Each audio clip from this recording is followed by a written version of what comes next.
Haslam, Jules Cluzel's just after coming back in from the end of that Super Sport race, so that's about as up to date as it gets for Top Rack. Yes, nice and tropical as well by the looks of it for Jules Cluzel, preparing to jump into one of those makeshift paddling pools that they've set up at the back of the pit garages. A couple of umbrellas up in pit lane, as you can see. We've already seen shots of the spectators with their ponchos on, but they've been very rain averse in this build-up so far to this World Superbike race. We just had some information from Anthony, our pit reporter, as well, that there are some spots of rain falling in pit lane. Up in the commentary box, I can tell you that we have both got smiles on our faces. This is going to make for something really interesting, and that's more than spots of rain. I tell you that we can see there. It's driving down, and it's actually now slashing against our commentary box window also. Yeah, just looking down at pit wall as well. It's a concrete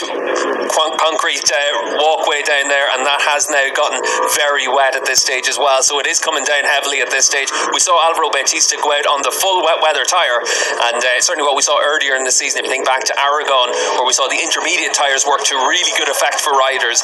It'll be interesting to see what tyres these riders opt for, because if it does tend to come in as a heavy downpour now, it is going to be a real challenge for those intermediate tyres, but if it stops raining, it could dry quite quickly. In the Super Sport race, it dried very quickly, and it didn't rain for very long either, and the two riders who were at the back of the field and took a gamble on changing into intermediate tyres ended up at the back of the field and had lost over one lap just through the pit intervention time. So nobody's going to want to make a misjudgment on the tyres, because it is potentially race ending. Yeah, 62 seconds is the pit intervention time for World SBK, so that is the minimum amount of time that you have to spend in pit lane if you come in to change tyres. That's why it becomes absolutely critical to make the right choice in terms of what tyres you're going to go out on.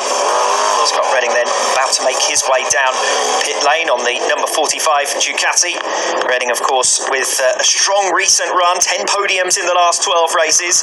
In fact, had he matched Top Rack at Donington and Manicourt, a bit of a maths game this one, he'd be the championship leader now on points. He really has had regular front-running pace, Redding. Those 2 rounds in particular, though, and a couple of missed opportunities elsewhere as well, ruling him out of the running for the championship. He's third in the standings. Just looking outside our commentary box window on the front row of the grid, Jonathan Ray's teammate Alex Lowes is out there, so he's going to be there to give Jonathan a little bit of his perspective about what it is right now. As it is, the rain is coming down heavier and heavier as Toprak Razgatlioglu leaves the pits to make his way to the grid.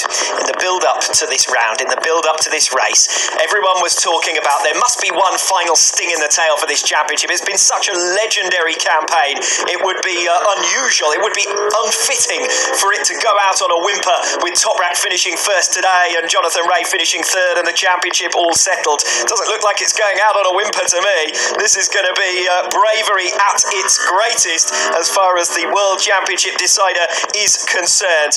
Took the championship lead, did Toprak Razgatlioglu, this man, by a point at the Catalunya round. He's steadily increased that margin since then, but that margin's going to come under threat, particularly in these wet weather conditions. And you can see how much heavier it is coming down now. Again, looking outside our commentary box window, Haslam and Lowes both stretched in underneath an umbrella on the front of the row of the grid, so they're both there to give Johnny as much advice as they can, and it's going to be really interesting to see what choices everyone makes. I don't think we're being this excited to see a Pirelli tyre sheet at any stage through the course of this season, but you can see for Ray as he makes his way around this track, this is the first time any of these guys have been out there in wet conditions.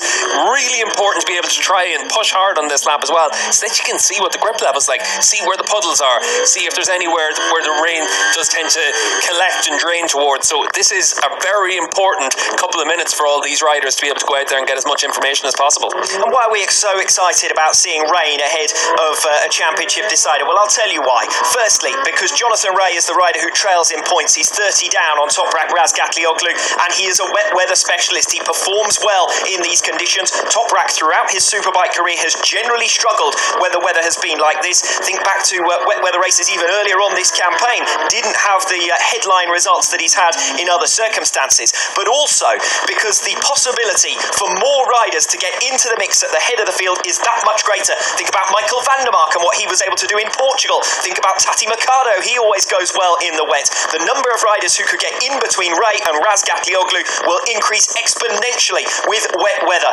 But I must say, Steve, the amount of rain that's coming down now makes me doubt whether we will even be able to start this race at the planned time, which may mean a bit of a get-out-of-jail-free card potentially for Toprak Razgatlioglu, because the visibility there is not going to be good enough to go racing, surely. Yeah, that's biblical rain at this stage, and certainly you're going to expect to see the start delayed for these riders. You can see out of our box again, Michael van der Mark's running off the grid. Quite a few people making their exits from the grid now as well, and you can see as Toprak makes his way to the grid, just these conditions aren't going to be possible to start the race on time. Yes, I think that was almost foretold, wasn't it? That was an inevitability, because once we saw